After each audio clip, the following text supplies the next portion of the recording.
नमस्कार प्यारे विद्यार्थियों, आप सभी का स्वागत करते हैं कमाल की पाठशाला की एक और नई वीडियो के अंदर। आज की वीडियो के अंदर हम जानेंगे भिन्न तथा दशमलव संख्याओं के बारे में, यानी कि फ्रैक्शन एंड डेसिमल नंबर्स क्या होते हैं, इसके बारे में संपूर्ण जानकारी लेंगे इस वीडियो के अंदर। सबसे पहले हमें पता होना चाहिए कि फ्रैक्शन क्या होती है, भिन्न क्या होती है।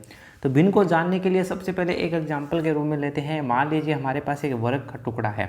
वर्ग के टुकड़ों को हमने 4 समान टुकड़ों के अंदर तोड़ दिया है। यानी कि मान लीजिए हमारे पास सबसे पहले एक वर्ग का टुकड़ा था, एक भाग था। इसका अंदर क्या कर दिया कि एक भाग को हमने 4 टुकड़ों के अंदर तोड़ दिया। 4 टुकड़ों के अंदर इसको तोड़ दिया, जो 4 इसके टुकड़े हो गए, यानी कि 4 टुकड़े अलग अलग प्रकार से हमने तोड़ दिया। तो यहाँ से क्या हुआ कि ये हमारे पास 1/4 भाग हो गया, ये भी 1/4 भाग हो गया, ये भी यहाँ पे 1/4 भाग हो गया, ये भी 1/4 भाग हो गया। जो हमारे पास प्रत्येक टुकड़ा टूटा है, यानी कि 1/4 भाग के रूप में टूटा है, तो वही जो भाग है हमारे पास 1/4 भाग है, वही हमारे पास क्या है, 1/4 भाग है, वो एक भिन्न का रूप है। यानी कि जो हमने 1/4 भाग के रूप में इसको दर्शाया है ना, वो हमारे पास भिन्न का रूप है एक प्रकार से। तो हम यहाँ से क्या कह सकते हैं कि एक वर्ग को बनाने के लिए हमारे पास 4 टुकड़े तोड़े थे इस प्रकार के, 1/4 भाग, 1/4 भाग, 1/4 भाग के। तो अगर हम इन सभी को जोड़ देंगे तो इनका 4 आ गया, एलसीएम 1 + 1 + 1 हो गया, 4 आ गया, यानी कि एक भाग फिर से हमारे पास आ गया। तो हमने कहा था कि इसको भिन्न के रूप में हम दर्शा सकते हैं किस प्रकार से। तो 1/4 भाग था हमारे पास एक भिन्न का ही रूप था। ठीक है, सबसे पहले आपको पता चल गया कि हमने इसको भिन्न के रूप में कैसे दर्शा सकते हैं। हमारे पास एक बड़ा भाग था वर्ग का, उसको हमने समान रूप से तोड़ लिया 4 टुकड़ों के अंदर।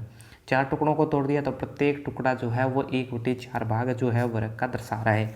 पूरा भाग 1 था, वर्ग का एक टुकड़ा 1/4 भाग हमें दर्शा रहा है। तो अब हम समझते हैं कि भिन्न क्या है। ये तो हो गई भिन्न को दर्शाने का तरीका। अब देखते हैं भिन्न की पूरी परिभाषा पढ़ेंगे, भिन्न को देखेंगे पूरा कंप्लीटली।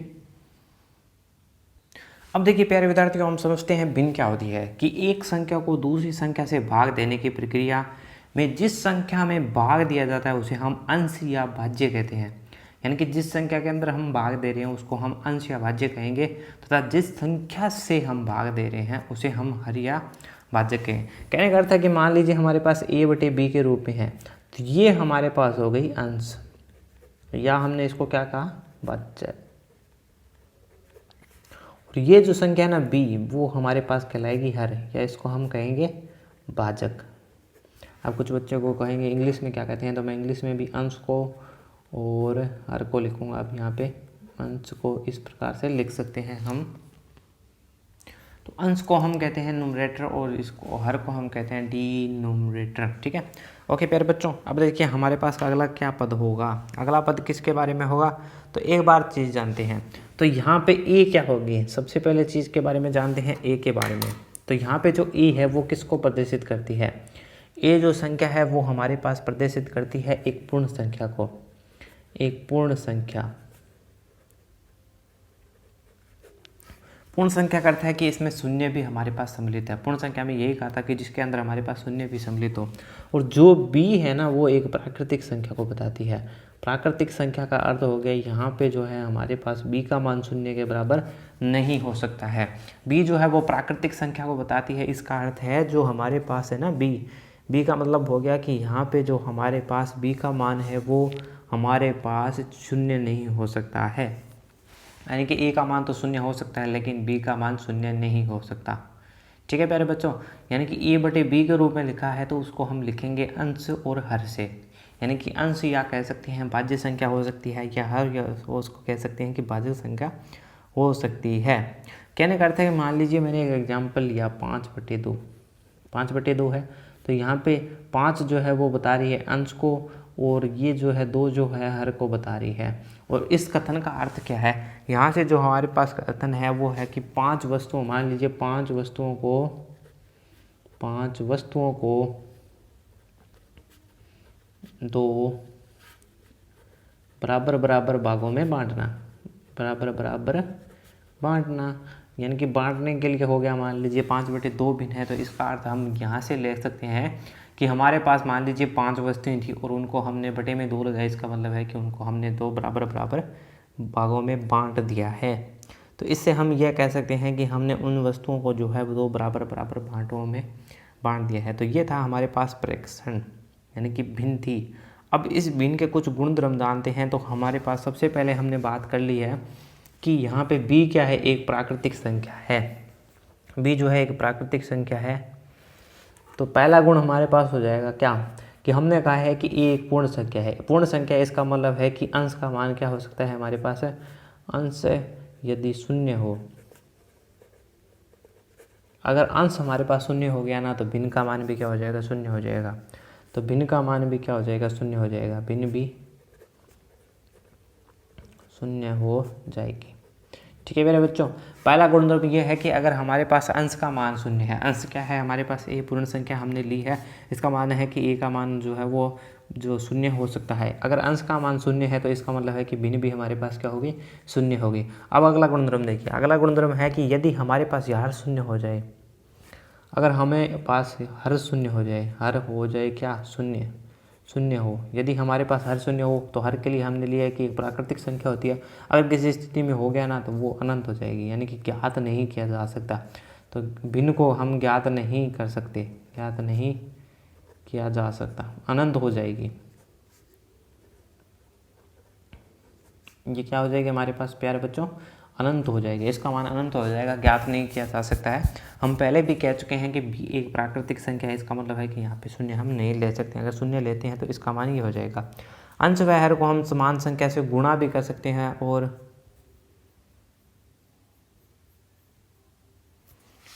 अगर हम चाहें तो अंश को समान संख्या से गुणा, अंश व हर को समान संख्या से गुणा व भाग करने पर उसका मान नहीं बदलता। अगर हम ऐसा करते हैं ना तो उसका मान नहीं बदलता है।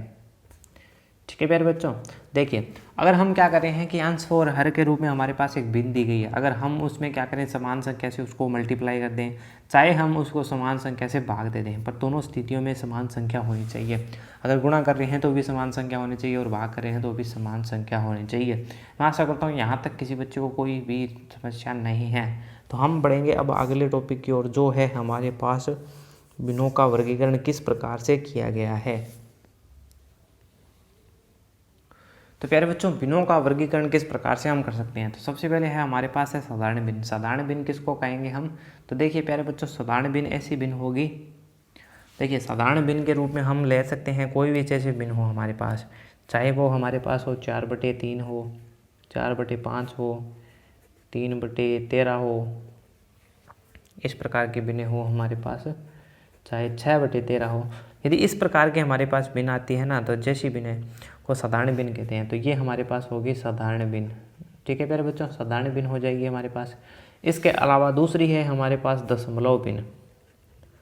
दशमलव भिन्न, दशमलव भिन्न यानी कि डेसिमल फ्रैक्शन का मतलब क्या हो गया, डेसिमल फ्रैक्शन देखिए प्यारे बच्चों, ऐसी भिन्न होगी जिसका हर 10 या 10 के घात के रूप में हो, जिसका हर हमारे पास क्या हो, जिसका हर 10 या 10 की घात में हो। घात का मतलब हो गया 10 की घात में हो, चाहे गुणा के अंदर होता है। तो ऐसी भिन्न हमारे पास प्यारे बच्चों दशमलव भिन्न कहलाती है। इसके लिए उदाहरण ले सकते हैं, हमारे पास 3/10 है, चाहे इसके अलावा है हमारे पास 4/100 है, इसके अलावा 5/10 है। इस प्रकार के जो भिन्न है, यानी कि डेसिमल रूप में भी इसको दर्शा सकते हैं, इसको सरल भी कर सकते हैं हमारे पास, चाहे हमारे पास हो जाए 43/100 हो जाए। इस प्रकार की जो भिन्नें हैं हमारे पास दशमलव प्रकार की भिन्नें होती है। ठीक है प्यारे बच्चों, ये हो गई हमारे पास भिन्नों का वर्गीकरण। तो देखिए प्यारे बच्चों, हम बात करने वाले हैं भिन्नों के प्रकार के बारे में, यानी कि टाइप्स ऑफ फ्रैक्शन कौन सी होती है। सबसे पहले हमारे पास है उचित भिन्न। उचित भिन्न यानी कि प्रॉपर फ्रैक्शन। तो सबसे पहले हमें पता है कि हम भिन्न को a/b के रूप में लिखते हैं। तो a हमारे पास है अंश का मान दर्शाती है, और b जो है वो हर का मान दर्शाती है। तो उचित भिन्न हम जिसको कहेंगे जिसमें हमारे पास जो है वो हर का मान क्या हो, अंश के मान से बड़ा हो। कहने का अर्थ है कि हमारे पास हर का जो मान है वो अंश से बड़ा होना चाहिए। तो इस प्रकार की जो भिन्नें होंगी ना प्यारे बच्चों हमारे पास, वो हमारे पास उचित फ्रैक्शन हो सकती है। इसके लिए अगर हम एग्जाम्पल लें तो एग्जाम्पल के रूप में, उदाहरण के रूप में, जैसे हम क्या लिख सकते हैं, जैसे सबसे पहले देखिए हमारे पास है 1/2। 1/2 है। आप देखिए अंश के रूप में हमारे पास 1 है, और हर के रूप में हमारे पास क्या है 2 है। तो इस रूप को हम लिख सकते हैं कि यहाँ पे हर का मान क्या है बड़ा है। इसी प्रकार से हम अगला उदाहरण ले तो वो हम ले सकते हैं 4/7 हो गया। इसके अलावा देखें तो 10/11 हो गया। तो आप प्रत्येक भिन्न के अंदर देखोगे ना तो अंश का मान जो है वो हर के मान से छोटा है। अगर इस प्रकार की फ्रैक्शंस आ रही है तो वो हमारे पास हो गई उचित भिन्न। तो देखिए प्यारे बच्चों, अगला जो प्रकार है वो हो गया अनुचित भिन्न। अनुचित भिन्न, उचित भिन्न से आप समझ गए होंगे कि अनुचित भिन्न कौन सी होगी। यानी कि ऐसी भिन्न जिसके अंदर क्या होगा कि अंश हर से बड़ा हो। यानी कि हम a/b के रूप में भिन्न को लिख सकते हैं, बिल्कुल लिख सकते हैं। यहाँ पे ये अंश को दर्शाता है और यहाँ पे ये हर को दर्शाता है। तो यहाँ हम कह रहे हैं कि इस बार क्या होगा कि अंश का मान जो है बड़ा होगा हर से। कहने का अर्थ है कि a का मान b से बड़ा होना चाहिए। इस प्रकार की भिन्नें हैं जो हमारे पास अनुचित भिन्न कहलाती है। इसके एग्जाम्पल के रूप में हम लिख सकते हैं 4 जैसे हमारे पास हो गया 4/3। तो यहाँ से 4 अंश को बता रही है, जबकि 3 जो है वो किसको बता रही है, हर को बता रही है। तो आप यहाँ पे देख सकते हो कि जो 4 संख्या है वो 3 से क्या है बड़ी है। यानी कि जो अंश है वो हर से बड़ा है। इसके अलावा हमारे पास हो सकती है 7/5 हो गई, 11/2 हो गई। इसके अलावा अगर हम बात करें तो और भी हमारे पास बहुत सारी भिन्नें हो जाएगी, जैसे कि हमारे पास 8/7 हो गई। यानी कि इस प्रकार की भिन्नें जिसके अंदर हमारे पास जो है वो अंश का मान बड़ा है किससे, हर से। यानी कि अंश का मान जो है वो हर से बड़ा है, तो वो हमारे पास होगी अनुचित भिन्न। तो इस प्रकार की हमारे पास भिन्नें प्यारे बच्चों अनुचित भिन्न हो गई। चलिए अगले टाइप की ओर बढ़ते हैं, किस प्रकार की भिन्नें होती है हमारे पास। तो अगली भिन्न है प्यारे बच्चों हमारे पास है वो है हमारे पास मिश्र भिन्न। मिश्र भिन्न में हमारे पास सबसे पहले अगर भिन्न के रूप में एक पूर्णांक तथा उसके साथ हमारे पास एक उचित भिन्न हो, ठीक है, एक पूर्णांक होना चाहिए और साथ में हमारे पास होनी चाहिए एक उचित भिन्न, तो उनसे मिलके बनी हुई भिन्न हमारे पास मिश्र भिन्न या संयुक्त भिन्न भी कहलाती है। तो इसके लिए एक चीज़ और है, वो क्या है कि जब हम अनुचित भिन्न को भी बदल सकते हैं। हमने क्या बात की है, एक तो साथ में होना चाहिए पूर्णांक, एक पूर्णांक व एक उचित भिन्न होने चाहिए। तो सबसे पहले हम कह सकते हैं कि हमारे पास a सही b/c के जो रूप में होगी वो हमारे पास मिश्र भिन्न के रूप में होगी। तो इसका निर्माण हम अनुचित भिन्न से भी कर सकते हैं। जिस प्रकार से मान लीजिए हमारे पास हमने कहा था कि 4/3 एक अनुचित भिन्न है, तो इसको अगर हम चेंज करेंगे तो इसको हम लिख सकते हैं 1 सही 1/3। ठीक है, तो आप देखिए यहाँ पे एक जो है ना वो हमारे पास किसको बता रहा है, ये बता रहा है पूर्णांक को। और जबकि 1/3 जो है 1/3 हमारे पास किसको बता रही है, तो देखिए प्यारे विद्यार्थियों 1/3 जो है ना वो एक उचित भिन्न को बता रही है।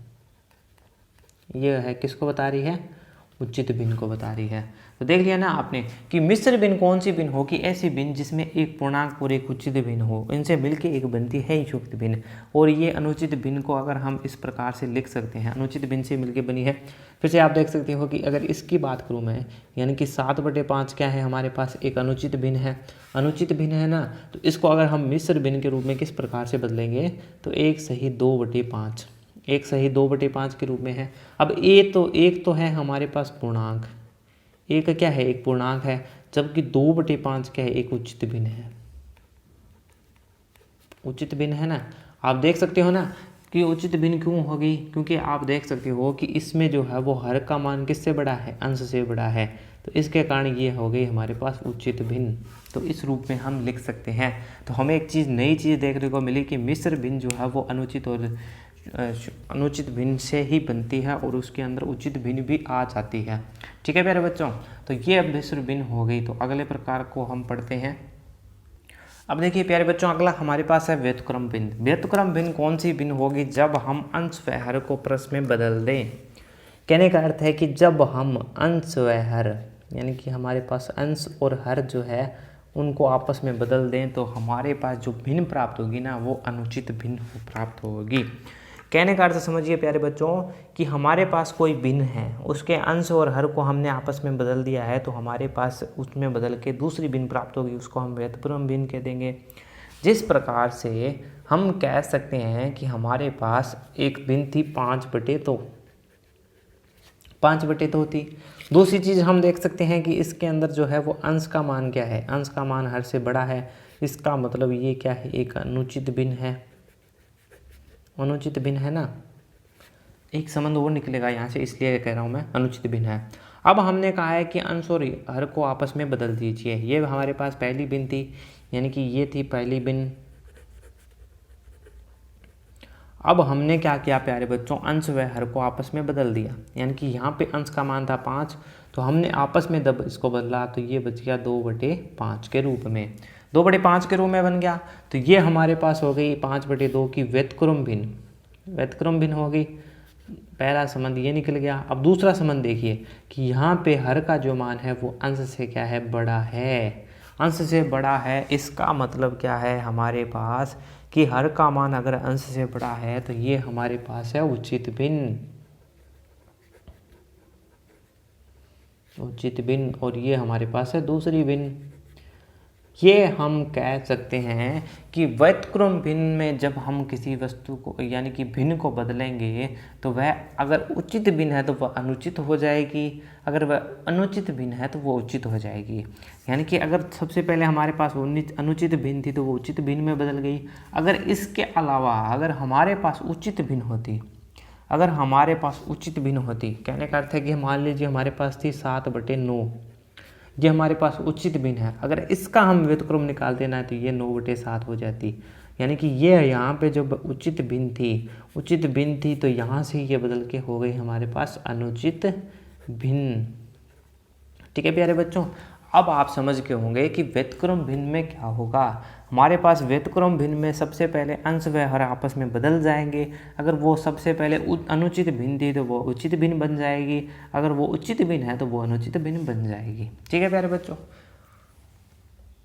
अब देखिए प्यारे बच्चों, अगला जो पार्ट है वो है हमारे पास संक्षिप्त भिन्न का। संक्षिप्त भिन्न किसे कहते हैं, यानी कि ऐसी भिन्न जिसके अंदर अंश व हर वो हमारे पास अंश व हर का एक के अतिरिक्त अन्य कोई गुणनखंड न हो। यानी कि एक के अतिरिक्त अन्य कोई गुणनखंड न हो। कहने का अर्थ है कि अंश व हर का अंश व हर, यानी कि यहाँ से हमारे पास कहने का अर्थ है कि यहाँ से अंश व हर में जो दी गई संख्या है ना वो अभाज्य होनी चाहिए, अभाज्य संख्या। यानी कि हमारे पास जो a/b के रूप में जो संख्या है ना वो हमारे पास क्या होनी चाहिए, a भी अभाज्य होनी चाहिए हमारे पास, और b भी जो है ना वो क्या होनी चाहिए, अभाज्य होनी चाहिए। इसके लिए हम एग्जाम्पल ले सकते हैं। देखिए किस प्रकार से, हमारे पास देखिए 5/7 है, 5/7 है। तो अभाज्य संख्याएं ऐसी संख्याएं होती है जिनमें एक और स्वयं के अलावा अन्य कोई गुणनखंड नहीं होता। तो 5, जैसे 5 को देख सकते हो तो 5 का हमारे पास एक गुणनखंड है और दूसरा 5 है, तो इनका कोई गुणनखंड नहीं है। इस भिन्न के रूप में देखें तो केवल एक हमारे पास एक ऐसा उपनिष्ठ गुणनखंड है जो इन दोनों संख्याओं के लिए हो सकता है। इसके अलावा हमारे पास है 11/13 के रूप में। ठीक है, इसके अलावा हमारे पास 17/19, इसके अलावा हम ले सकते हैं 13/19। यानी कि ऐसे कई गुणनखंड हो सकते हैं जिनके संक्षिप्त भिन्न बनती है। यानी कि ऐसी भिन्न जिसमें अंश और हर का एक के अतिरिक्त अन्य कोई गुणनखंड नहीं होता। कहने का अर्थ ये है कि ए और बी जो है हमारे पास, यानी कि अंश और हर है, वो हमारे पास अभाज्य संख्याओं के रूप में होगी। तो ऐसी भिन्न हमारे पास कहलाएगी संक्षिप्त भिन्न। अब देखिए प्यारे बच्चों, अगले जो भिन्न है हमारे पास वो है मिश्रित भिन्न, जिसको हम कहते हैं कॉम्प्लेक्स फ्रैक्शन। इसको क्या कहते हैं कि भिन्न का अंश और हर दोनों अथवा हमारे पास भिन्न में हो। यानी कि इसमें कहने का अर्थ क्या है कि अंश व हर भी हमारे पास क्या होनी चाहिए, भिन्न के रूप में, अंश व हर भी भिन्न में हो। कहने का अर्थ देखिए एग्जाम्पल के रूप में हम ले सकते हैं कि मान लीजिए 2/5 है, ये हमारे पास है अंश, और हमारे पास है 3/4 वो भी हर है। यानी कि आप देखिए अंश और हर भी हमारे पास क्या है, भिन्न के रूप में है ये हमारे पास यहाँ पे। अगला उदाहरण हम ले सकते हैं प्यारे बच्चों कि हमारे पास मान लीजिए 1/3 था और बटे में हमारे पास 5 है, और इसके अलावा हमारे पास हो सकता है कि 7 के बटे में हमारे पास 8/5 हो। कहने का अर्थ है कि यहाँ पे देखिए कि 2/5 के रूप में है, ये हमारे पास अंश के रूप में है, और ये हमारे पास है हर के रूप में। हम कह सकते हैं कि जब हमारे पास क्या हो, अंश और हर भी दोनों भी क्या हो हमारे पास भिन्न के रूप में हो, तो इस प्रकार की जो भिन्न है वो हमारे पास मिश्रित भिन्न कहलाती है, जिसको हम कहते हैं कॉम्प्लेक्स फ्रैक्शन। देखिए प्यारे बच्चों, अगले जो बिन है वो है वितरित बिन, जिसको हम कहते हैं कंटिन्यूड फ्रैक्शन। जैसा कि नाम से स्पष्ट हो रहा है, कंटिन्यूड यानी कि लगातार चलने वाली बिन। इस बिन को हम कुछ किसी प्रकार से यानी कि अंश और हर के रूप में एक प्रकार से हम इसको परिभाषित नहीं कर सकते। इसका कारण क्या है कि ये अंश और हर में नियमन नहीं होता है इनका, यानी कि ये कुछ इस प्रकार की बिन होती है। जैसे कि आप देखिए, इनको मैं अगर लिखना चाहूँगे हम तो किस प्रकार से लिखेंगे। देखिए प्यारे बच्चों, अगर हम एक एग्जाम्पल के रूप में लिखें तो मान लीजिए कि 1 प्लस है, इसको हम इस प्रकार से लिखेंगे 1 + 1 बटे, अब ये इसके प्लस में है 2 प्लस इसके बटे में 1/3 हो गया, यानी कि 1/3 हो गया, प्लस में हमारे पास 4/5 हो गया। यानी कि कुछ इस प्रकार के जो है बिना कंटिन्यूटी चलती रहती है, बिनों के रूप में इस प्रकार से चलती रहती है। इनका कोई नियमन स्थान नहीं है। हो सकता है कि अलग अलग प्रकार की हो हमारे पास, हो सकता है हमारे पास ये प्रकार की हो, 2 प्लस हो गया 3 बटे में हो गया हमारे पास 1 माइनस हो गया 2 बटे में 3 हो गया। इस प्रकार से आगे भी चलती जाए ये बिन, यानी कि ये हो गया 1 + 4/5, यानी कि इस प्रकार से ये लगातार अंतर के अंदर चलती रहती है, यानी कि कंटिन्यू रूप से चलती रहती है। तो इस प्रकार की जो है वो वितरित बिन कहलाती है। तो इस प्रकार के बिनों को हम जब हल करेंगे ना, तो नीचे से ऊपर की ओर क्रम में चलेंगे। यानी कि सबसे पहले हम इस बिन को हल करेंगे, यहाँ पे लिखेंगे, उसको गुणा भाग करेंगे, फिर से हल को हल करेंगे। यानी कि इस प्रकार की बिनों को करने के लिए हम जो है वो नीचे से चलते हैं, यानी कि नीचे से ऊपर की ओर क्रम से हम हल करते हुए चलते हैं। ठीक है प्यारे बच्चों। अब देखिए प्यारे बच्चों, हम पढ़ने वाले हैं बिनों की अवधारणा, बिनों पे आधारित संक्रियाओं के बारे में पढ़ने वाले हैं प्यारे बच्चों। तो बिनों पे आधारित संक्रियाएं जो है वो फंडामेंटल ऑपरेटर्स ऑन फ्रैक्टर्स। सबसे पहले हम पढ़ेंगे जो है हमारे पास कि हमें चेंज करना है, यानी कि मिश्र बिन को अनुचित बिन में बदलना है। सबसे पहले हम मिश्र बिन में क्या जानते हैं कि एक हमारे पास पूर्णांक होगा, मान लीजिए हमारे पास 2 एक पूर्णांक है। इसके बाद में हमने कहा था कि हमारे पास एक होगी अनुचित भिन्न। अनुचित भिन्न होगी जो कि हमारे पास होगी 5/7। अनुचित भिन्न क्यों है, क्योंकि उचित भिन्न होगी। एक तो है हमारे पास पूर्णांक, ये तो है हमारे पास यहाँ पे एक पूर्णांक। ठीक है प्यारे बच्चों। अब ये है हमारे पास एक उचित भिन्न, उचित होगी, उचित मैंने अनुचित कह दिया था, उचित भिन्न हो गई ना प्यारे बच्चों। अब देखिए, अब हम क्या करेंगे, इसको करेंगे मल्टीप्लाई, यानी कि इसको इस रूप में लिख सकते हैं 7 × 4, यानी कि 7 × 2 प्लस के अंदर हो गया 5 और बटे में हो गया ये 7। अब देखिए यहाँ पे क्या हुआ प्यारे बच्चों, ये 14 और 7 19 हो गए, यानी कि 19/7 हो गए। अब यहाँ पे क्या हुआ कि अंश का मान जो है वो किससे बड़ा हो गया, हर से। तो ये जो है वो अनुचित भिन्न बन गई है, अनुचित भिन्न बन चुकी है। जबकि ये हमारे पास यहाँ पे थी मिश्र भिन्न और यहाँ से मिश्र भिन्न से ये बदल गई है अनुचित भिन्न के अंदर। क्यों? क्योंकि इसके अंश का मान जो है बड़ा हो गया। अगर हम केवल 5/7 की तुलना करें ना, तो ये एक उचित प्रकार की भिन्न है, क्योंकि यहाँ पे जो है वो हर का मान जो है वो अंश से बड़ा है। किसके अंदर? केवल 5/7 के अंदर। ठीक है, हम मिश्र भिन्न की बात नहीं कर रहे, केवल 5/7 के रूप में बात कर रहे हैं। तो सबसे पहले अवधारणा तो ये है। दूसरी चेंज क्या होगी? दूसरी हमारे पास होगी कि अनुचित भिन्न को मिश्र भिन्न में किस प्रकार से बदलेंगे।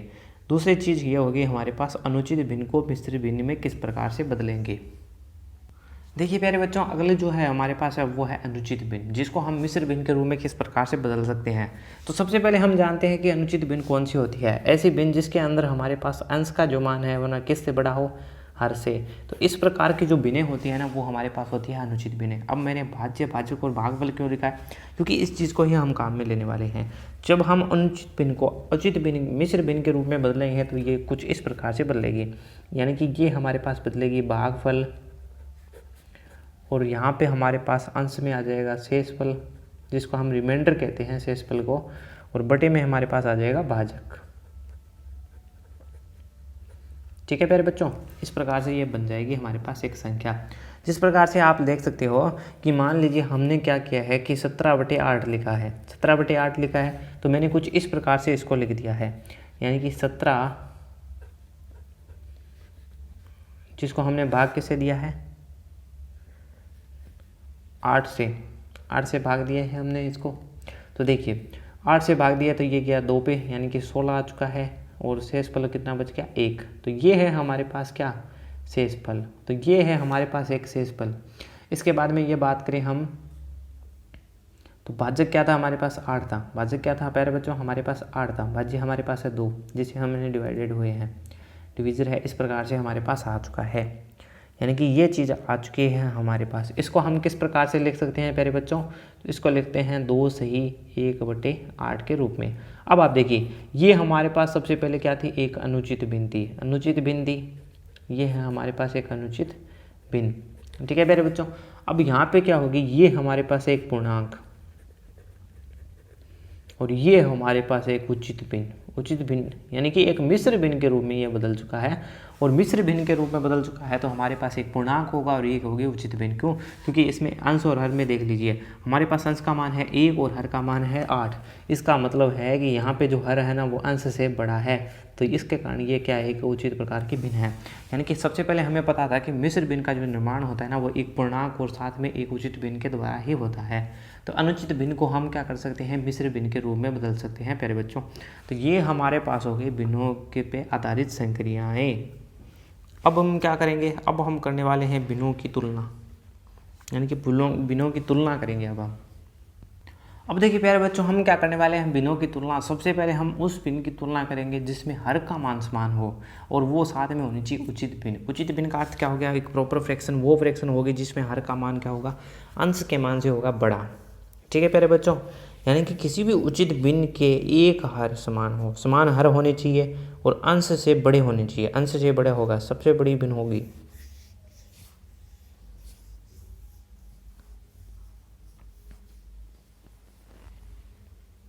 तो देखिए प्यारे बच्चों, हमारे पास एक उदाहरण है, जिस उदाहरण के अंदर ये कह रहा है कि आपको बढ़ते हुए क्रम में लिखना है इन भिन्नों को। तो सबसे पहले देखिए हमारे पास अंश और हर का मान क्या है।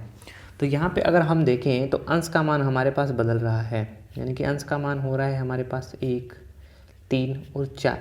तो इस रूप में अगर हम क्रम को देखें, क्रम को क्या देख सकते हैं? क्योंकि इसमें हर का जो मान है ना वो समान है, क्योंकि प्रत्येक स्थिति में हर का मान क्या है? 5 है, बटे में हमारे पास 5 है, तो केवल अंश का मान चेंज हो रहा है। तो इसके अंदर हम ये क्या देख सकते हैं कि इसमें सबसे बड़ा अंश कौन सा है? वो है 4, फिर है 3, फिर है 1, यानी कि ये क्रम है। तो इसके रूप में हम आसानी से इसको लिख सकते हैं, क्योंकि हमारे पास जो भिन्नें हैं कुछ इस प्रकार की है, क्योंकि हमारे पास हर का मान समान है तो हम इस भिन्नों को कुछ इस प्रकार से लिख सकते हैं कि सबसे पहले 1/5 हो गया जो कि हमारे पास सबसे छोटी भिन्न होगी। इसके बाद में 3/5 हो गया जो कि इससे बड़ी है, और इससे बड़ी हमारे पास होगी 4/5। तो इस प्रकार से हम भिन्नों को बढ़ते हुए क्रम में लिख सकते हैं।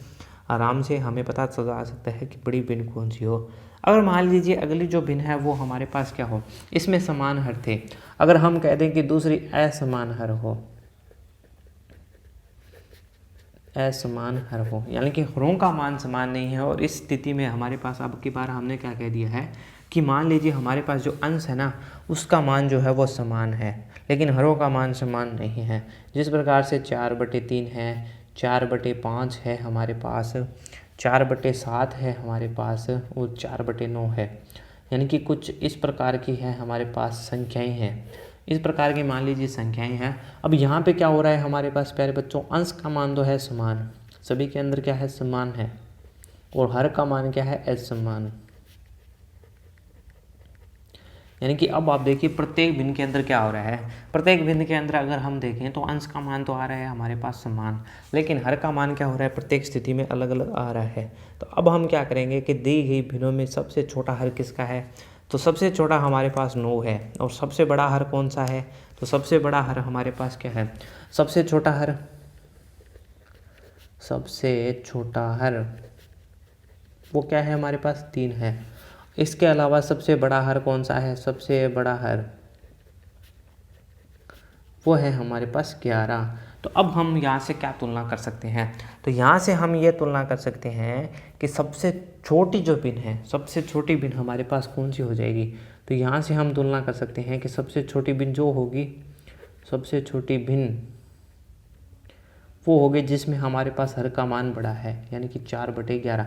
और सबसे बड़ी भिन्न कौन सी हो जाएगी? जिसके अंदर हमारे पास क्या है कि भिन्न का मान क्या है? छोटा है। सबसे बड़ी भिन्न वो हो जाएगी जिसमें हर का मान क्या है? छोटा है, यानी कि 4/3 जो है सबसे बड़ी भिन्न हो जाएगी। किस प्रकार से कि अगर मान लीजिए हमें 4/11 के अंदर, यानी कि इसके अंदर 11 के अंदर भाग दूँ तो ये लगभग 0.33 के समथिंग आएगी, यानी कि 0.36 समथिंग आएगी। लेकिन मैं इसमें भाग दूंगा तो 1 समथिंग संख्याएं हमारे पास प्राप्त होगी, यानी कि ये तो लगभग 1.33 के प्राप्त होगी, और ये जो है वो दशमलव से शुरुआत होगी इसकी, यानी कि ये हो गई ना छोटी संख्या। ठीक है प्यारे बच्चों, इनका अगर हम बढ़ता हुआ क्रम लिखें, यानी कि बढ़ते हुए क्रम में लिखें तो 4/11, फिर इससे बड़ी संख्या हो जाएगी 4/9, 4/7, 4/5 और 4/3। तो कुछ इस रूप में ये जो है वो संख्याएं बड़ी होगी। अब ये हमने बात की जब हमारे पास हर भी समान है, अंश भी समान है। अगर हमारे पास अब ऐसी स्थिति आ गई कि हमारे पास अंश और हर की जो है वो संख्याएं अगर अलग अलग हो गई है, तो ऐसी स्थिति में इसको हम किस प्रकार से ज्ञात करेंगे। तो अब हम इस स्थिति को हम देखने वाले हैं कि अगर हमारे पास अंश और हर का मान क्या हो, अलग अलग हो। अब मान लीजिए प्यारे विद्यार्थियों, हमारे पास इस प्रकार की संख्या आ गई। हमने मान लीजिए इसके अंदर पूछ लिया कि इनको बढ़ते हुए क्रम में लिखिए या घटते हुए क्रम में, कुछ भी प्रकार से लिखिए। और इसके अंदर आप देख सकते हो कि इस स्थिति में हमारे पास अंश और हर की तुलना में अंश और हर जो है वो समान नहीं है। इससे पहले कि हमने 2 उदाहरण देखे थे, उनके अंदर हमारे पास या तो हर के मान समान थे या तो हमारे पास अंश के मान समान थे। लेकिन इस स्थिति में क्या हो रहा है कि न तो हर के मान समान है न ही अंश के मान समान है। तो इस स्थिति में हम सबसे पहले हम कार्य करेंगे, वो करेंगे हर का एलसीएम, यानी कि हरों का एलसीएम, यानी कि लैसेप। सबसे पहले हम यही कार्य करेंगे कि सबसे पहले हम क्या करेंगे, हरों का एलसीएम लेंगे। सबसे पहले हम हरों का जो एलसीएम ज्ञात करेंगे। तो हमारे पास देखिए हर के अंदर कौन कौन सी संख्याएं हैं। हमारे पास यहाँ पे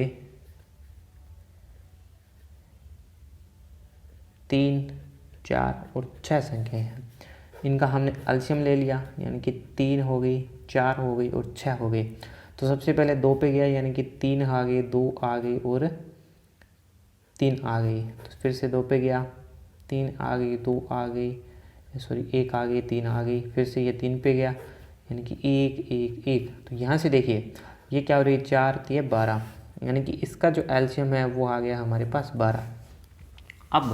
अब नेक्स्ट स्टेप हमारे पास क्या होगा प्यारे बच्चों। अब जो नेक्स्ट स्टेप है ना वो हमारे पास ये होगा कि हम क्या करते हैं, अब इस जो 12 हमारे पास एलसीएम आया है उसको हम हर से भाग दे दें, यानी कि हर से भाग दे दें। और जो संख्या आएगी ना, यानी कि जब हम किसी भिन्न से भाग देंगे, सबसे पहले मान लीजिए मैं 1/3 भिन्न का चुनाव करूँगा, तो इसके हर से मैं इसको भाग दूंगा। यानी कि सबसे पहले मैंने क्या किया कि 12 भाग कर दिया 3 से। 12 भाग जब मैंने किया 3 से, तो ये कितना आ गया, 4 आ गया। तो अब मैं क्या करूँगा, 1/3 को ऊपर नीचे इससे गुणा कर दूंगा, जो हमारे पास संख्या 4 आई ना। इसी प्रकार देखिए अगली संख्या 3/4 है, तो इसको मैं 12 से भाग दूंगा, किसको, 4 से। तो यहाँ पे आ गया 3, यानी कि 3/4 को मैंने गुणा कर दिया 3 × 3 से। ठीक है प्यारे बच्चों, इसी प्रकार हमने क्या किया कि अगली भाग थी, इसमें हर क्या है, अगली संख्या के अंदर 6 है, तो 6 से भाग दे दिए, यहाँ पे आ गया 2, यानी कि 5/6 × 2 × 2। यानी कि अब हमने क्या किया कि जो हमारे पास हरों से एलसीएम प्राप्त हुआ था, हर ने क्या किया है कि प्रत्येक भिन्न के उससे हर से भाग दिया और दोनों के अंदर गुणा कर दिया। अब यहाँ से देखिए ये बन गया है हमारे पास 4/12, अब ये बन गया है हमारे पास 9/12, अब ये बन गया है हमारे पास 10/12। ठीक है, अब हम इसको आसानी से बढ़ते हुए क्रम में लिख सकते हैं, क्योंकि आप देखोगे यहाँ पे जो है वो हरों की संख्या जो है वो समान आ गई है। अब हर का मान जो है वो समान आ गया, तो हम इसको बढ़ते हुए क्रम में आसानी से लिख सकते हैं कि सबसे पहले लिखेंगे हम 4/12 जो कि छोटी संख्या है, इससे बड़ी 9/12 हो गई, इससे बड़ी हमारे पास 10/12 हो गई। यानी कि यहाँ से हम आसानी से लिख सकते हैं कि 1/3 है, ये हमारे पास 3/4 है और ये हमारे पास 5/6 है। तो इस प्रकार से हम इनके क्रम को आसानी से लिख सकते हैं।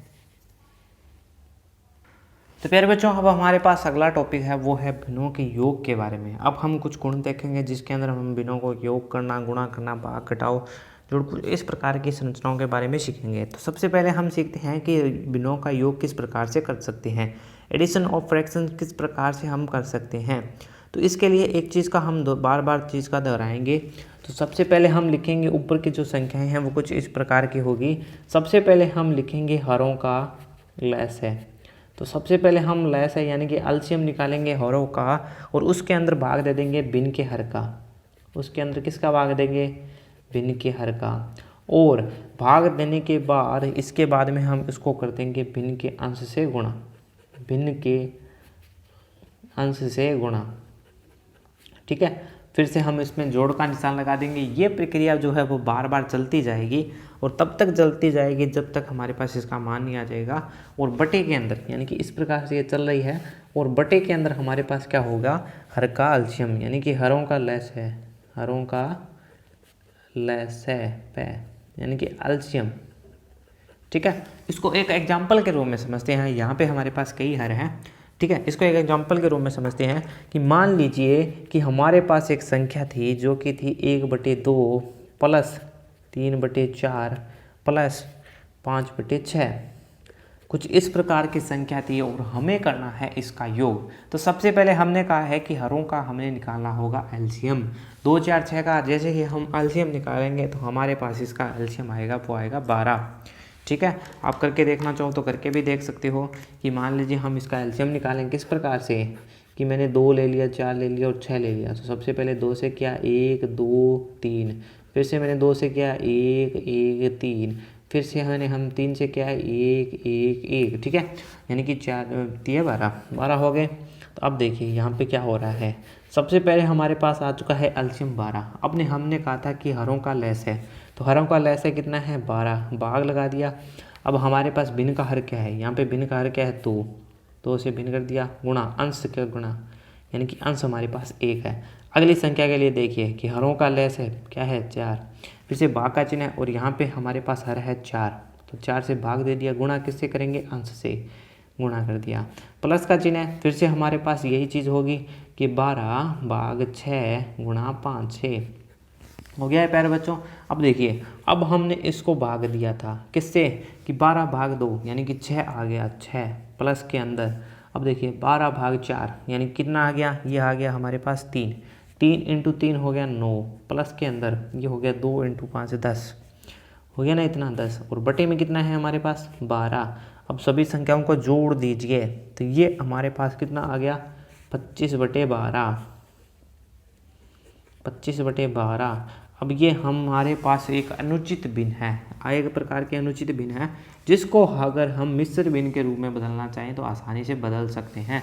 तो हम जानते हैं कि अनुचित भिन्न को हम मिश्र भिन्न के रूप में बदल सकते हैं। तो किस प्रकार से बदलेंगे? तो ये आ जाएगी 2 सही 1/12, और ये हमारे पास क्या होगी? मिश्र भिन्न। तो ये हमारे पास आ गई मिश्र भिन्न के रूप में। अब ये था हमारे पास योग। अगर हमें इसी प्रकार अगर हमें करना हो, अगर हमें करना हो घटाओ इसका, तो किस प्रकार से करेंगे? अब देखिए प्यारे बच्चों, हमें करना है भिन्नों का घटाओ। घटाओ किस प्रकार से हम कर सकते हैं? तो इसके लिए हमारे पास सबसे पहले हम क्या करेंगे कि भिन्नों का घटाओ हम किस प्रकार से कर सकते हैं। तो वही चीज़ जो हमने पिछली के अंदर ली थी वही चीज़ हम दोबारा दोहराएंगे। सबसे पहले हम क्या लेंगे? हरों का लैस है। सबसे पहले हमारे पास होगा हरों का लैस है यानी कि लघुत्तम समापत्य हम लेंगे और उसके अंदर भाग देंगे किसका? कि हर भिन्न के हर का, यानी कि जो भिन्न है उसके हर का हम भाग देंगे और उसको गुणा करेंगे किसके? भिन्न के अंश से। यानी कि जिस भिन्न के लिए बात करें उसके हम अंश से गुणा कर देंगे, और अब की बार हमारे पास माइनस का चिन्ह आ जाएगा और बटे में हमारे पास आ जाएंगे ये पद हमारे पास इस प्रकार से चलते जाएंगे, और बटे में हमारे पास आएंगे हरों का लैस है यानी कि एलसीएम आ गया है। फिर से हमारे पास इस बार केवल चेंज क्या हुआ है? केवल हमारे पास चिन्ह हुआ है चेंज। जिस प्रकार से हम इसके लिए भी एक एग्जाम्पल ले सकते हैं कि मान लीजिए हमें एक एग्जाम्पल दिया गया है जिसके अंदर हमें पूछ लिया गया है कि 6/7 से आपको घटाना है 5/6 को। तो सबसे पहले हम लेंगे 7 और 6 का एलसीएम। तो 7 और 6 का एलसीएम हमारे पास आ जाएगा कितना? 42। 7 और 6 का एलसीएम आ चुका है 42। अब वही काम, सबसे पहले भिन्नों का लैस है, तो लैस है हमारे पास है 42, भाग करेंगे। सबसे पहले भिन्न है हमारे पास जिसके अंदर अंश का मान है 7, गुणा कर देंगे 6 से, माइनस फिर से हम करेंगे 42/6 गुणा कर देंगे 5, 6। तो यहाँ पे देखिए इससे हमने भाग दिया, 6 बचा, 6 × 6 36 हो गया। ठीक है प्यारे बच्चों, 6 × 6 कितना हो गया? 6 × 6 36 हो गया। अब यहाँ से बचा 7 × 5, ये हो गया 35 बटे है 42। कहने का देखिए कि 36 माइनस 35 बटे 42। देखिए घटाव से हमें एक उचित भिन्न प्राप्त हो गई। 1/42 है जो कि हमारे पास एक उचित भिन्न है। तो जब हमने जोड़ किया था तो हमारे पास एक अनुचित भिन्न आई थी, और जब हमने घटाव किया है तो हमारे पास एक उचित भिन्न प्राप्त हो गई है। ठीक है मेरे बच्चों, अब हम देखेंगे इसमें भिन्नों का गुणा भाग हम किस प्रकार से कर सकते हैं। तो प्यारे बच्चों देखिए भिन्नों का हम गुणा किस प्रकार से कर सकते हैं। तो गुणा इस प्रकार से हम कर सकते हैं कि अंश से अंश का गुणा होगा और हर से हर का गुणा होगा। जिस प्रकार से मान लीजिए सबसे पहले हमारे पास है 1/3, जिसको हमने गुणा करना है किससे, 5/4 से। तो 5/4 से गुणा करना है तो हमने कहा था कि अंश से अंश का गुणा यानी कि 1 × 5 हो गया। दूसरा है हर का हर से गुणा यानी कि ये हो गया इस प्रकार से, ये आ गया 5/12। और ये हमारे पास है एक उचित प्रकार की भिन्न है। सबसे पहले हमने गुणा का सिंबल तो देख लिया। एक गुणधर्म के बारे में और जानते हैं कि अगर हम किसी संख्या में अंश व हर दोनों के अंदर हम एक संख्या से गुणा करते हैं, अगर एक संख्या से गुणा करते हैं तो उसका मान में कोई अंतर नहीं आता है।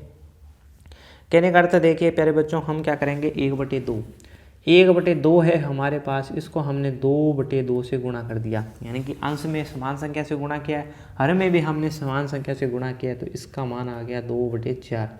ठीक है प्यारे बच्चों, 2/4 आ चुका है। इसमें जो इसकी वैल्यू में कोई चेंजेस नहीं हुआ है, इसके जो है हमारे पास इसकी भिन्न के मान में भी कोई भी अंतर नहीं आया है। ठीक है प्यारे बच्चों, तो यानी कि फिर से काट के हम 1/2 लिख सकते हैं इसको आराम से। अब भिन्नों का हमने इसको गुणा कर दिया तो हमें भिन्नों का भाग भी देखेंगे। तो देखिए प्यारे बच्चों, हम भिन्नों का भाग किस प्रकार से कर सकते हैं। तो इसको भाग करने के लिए सबसे पहले हम क्या करेंगे, इसके लिए एक चीज़ को समझेंगे। मान लीजिए हमारे पास दो संख्याएं हैं, दो भिन्ने हैं a/b, और भाग देना है इसका c/d के रूप में। तो इसको हम इस प्रकार से लिख सकते हैं कि जब हम इसके भाग के चिन्ह को बदलेंगे गुणा के चिन्ह के अंदर, तो भाग के चिन्ह को बदलेंगे गुणा के चिन्ह के अंदर, तो इसके अंश और हर के अंदर बदलाव हो जाएगा। कहने का मतलब है कि a/b इंटू हो जाएगा d/c। क्या हुआ कि हमारे पास जो दूसरी भिन्न थी, ये भिन्न थी, इसके अंश और हर के अंदर आपस में हो गया बदलाव। इस प्रकार से ये हो गया चेंजेज। जब हमने इसके गुणा के निशान को यानी कि भाग के निशान को, जब हमने भाग के निशान को कि इसके अंदर गुणा के निशान के अंदर बदला, तो हमारे पास अंश और हर के अंदर बदलाव हो गया, यानी कि अंश और हर के रूप में था, और ये जब गुणा के निशान में चेंज हुआ तो ये हर बटे अंश के रूप में हो गया। तो इस प्रकार से इसका मान बदल गया है। तो भिन्नों के भाग के अंदर ये होता है कि इस प्रकार से हम इसको चेंजेस कर सकते हैं। जिस प्रकार से मान लीजिए हमारे पास एक एग्जाम्पल है कि हमारे पास 5/3 में हमें भाग देना है किसका, 7/2 का। तो हम इसको लिखेंगे 5/3 इंटू 2/7 के रूप में। तो इसको हम हल करके क्या लिख सकते हैं, इसको हम लिख सकते हैं 10/21 के रूप में। तो ये हमारे पास एक उचित प्रकार की भिन्न बन चुकी है फिर से। तो इस प्रकार से हम भिन्नों का भाग करते हैं। दूसरी चीज़ ये भी कह सकते हैं कि अगर हम किसी भी संख्या को समान संख्या से भाग दे सकते हैं। अगर हमारे पास कोई भिन्न है, जैसे कि 4/16 है, हमारे पास मान लीजिए 4/16 कोई भिन्न है, तो इसको अगर हम इस प्रकार से भी लिख सकते हैं कि 4 में भाग दे दें किसका, 4 का, और 16 में भी भाग दे दें किसका, 4 का। तो यहाँ से ये क्या बन जाएगी हमारे पास, ये बन जाएगी 1/4। ठीक है। अब भिन्नों का सरलीकरण भी सीख सकते हैं हम। भिन्नों के सरलीकरण के लिए हम क्या कर सकते हैं कि मान लीजिए हमारे पास एक सरलतम रूप निकालना है भिन्न का। एक हमारे पास एग्जाम्पल के रूप में है, भिन्न है 36/44। इसका हमें सरलतम रूप ज्ञात करना है। तो किस प्रकार से ज्ञात कर सकते हैं, या तो हम डायरेक्टली इसको काट दें, या हम क्या करें कि 36/44 का हम क्या करें, मैं से ज्ञात करें। 36 और 44 का हम मैं से यानी कि अक्षयप ज्ञात करें, और जो अक्षयप आएगा उन दोनों संख्याओं से भाग दे दें। जैसे कि 36 और 44 का अक्षयप हमारे पास आएगा 4, यानी कि जैसे ही हम इसका अक्षयप ज्ञात करेंगे तो वो हमारे पास आ गया 4। अब हम इसका 36 और 44 का जो सरलतम रूप है उसको लिख सकते हैं कि 36 और 44 का हमारे पास सरलतम रूप क्या होगा, इसका सरलतम रूप को लिखेंगे तो इस प्रकार से लिखेंगे कि 36 भाग हो गया हमारे पास 4, और बटे में 44 भाग हो गया 4। तो इसका सरलतम रूप हमारे पास बन गया है प्यारे बच्चों 9/11। तो ये है हमारे पास भिन्न का सरलतम रूप। अब देखिए प्यारे बच्चों, हमारे पास जो हम कर रहे थे फैक्टर्स गुणनखंड के अंदर, जो हमारे पास एक संख्या पहचानी है कि क्या ये अभाज्य संख्या है या नहीं है। ठीक है, गुणनखंड के अंदर कर रहे थे। तो मान लीजिए हमारे पास एक एग्जाम्पल है, तो कोई भी दी गई संख्या हमारे पास अभाज्य है या नहीं, इसे किस विधि के द्वारा ज्ञात कर सकते हैं। तो एक विधि हम काम में लेंगे। तो मान लीजिए हमें ज्ञात करना है कि 239 यानी कि 239 जो है वो क्या अभाज्य है या नहीं, अभाज्य संख्या है या नहीं, यानी कि ये कोई प्राइम नंबर है या नहीं है, इस चीज़ का या नहीं, इस चीज़ की हमें गणना करनी है।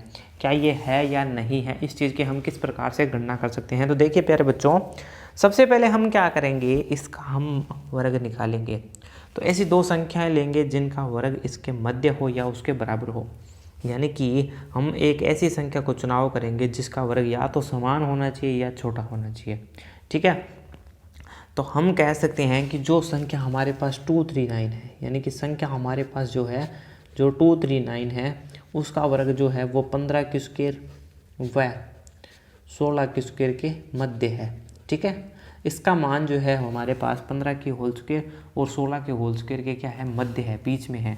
इसका जो मान है हमारे पास 15 के स्क्वायर और 16 के स्क्वायर के बीच में क्या है, बीच में मान है इसका।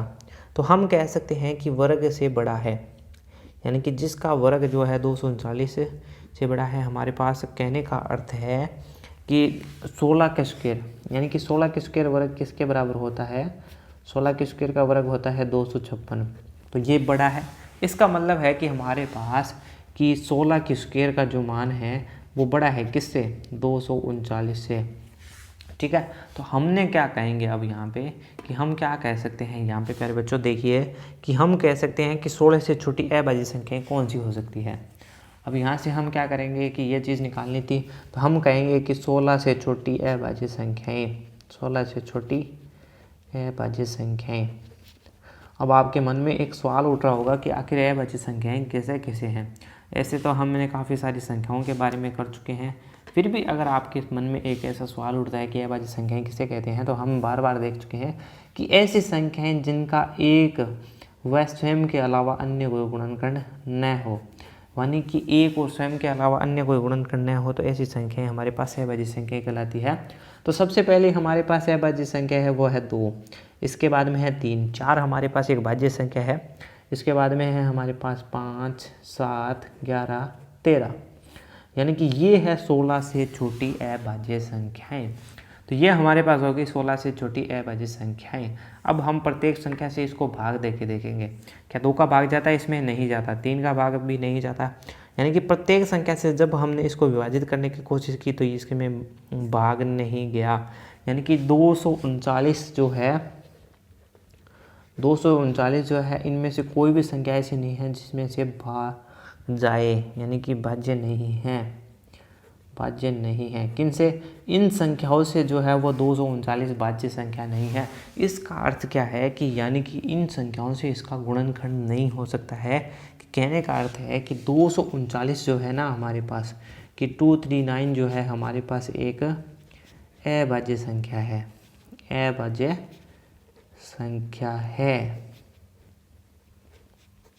ठीक है प्यारे बच्चों, तो आज की वीडियो के अंदर हमने बहुत सारी चीज़ों को देखा, गुणनखंड के बारे में बहुत सारी चीज़ों को निकालने देखा, यानी कि अगले वीडियो के अंदर हम इससे कुछ और गुणनखंडों के बारे में जानेंगे।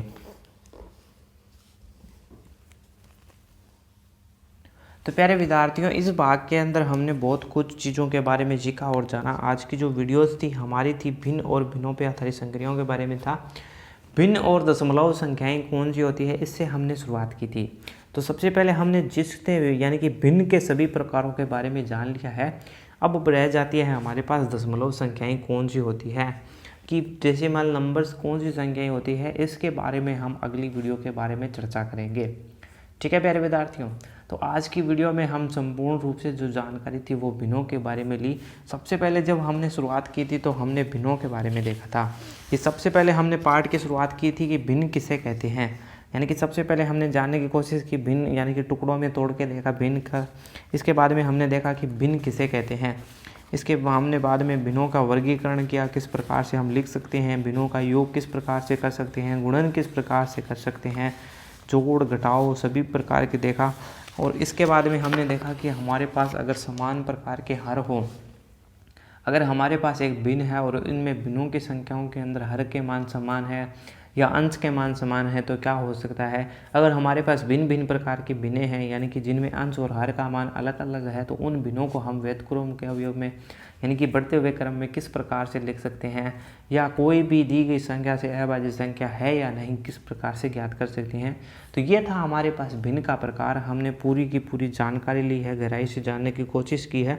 फिर भी आपके कोई सवाल हो, क्वेश्चंस हो तो उसको आप कमेंट बॉक्स में पूछ सकते हो। तो अगली वीडियो के अंदर हम उनको बारे में भी साथ में डिस्कशन करेंगे। जो भी आपकी प्रॉब्लम्स होती है, क्वेश्चंस भी होते हैं, उनके बारे में हम जो है आने वाली वीडियो के अंदर डिस्कशन करेंगे। तो मिलते हैं अगली वीडियो के अंदर जो जानेंगे इसमें दशमलव के बारे में, यानी कि दशमलव की संख्याएँ कौन कौन सी होती है उनके बारे में पूरी जानकारी। मिलते हैं प्यारे विद्यार्थियों अगली वीडियो के अंदर।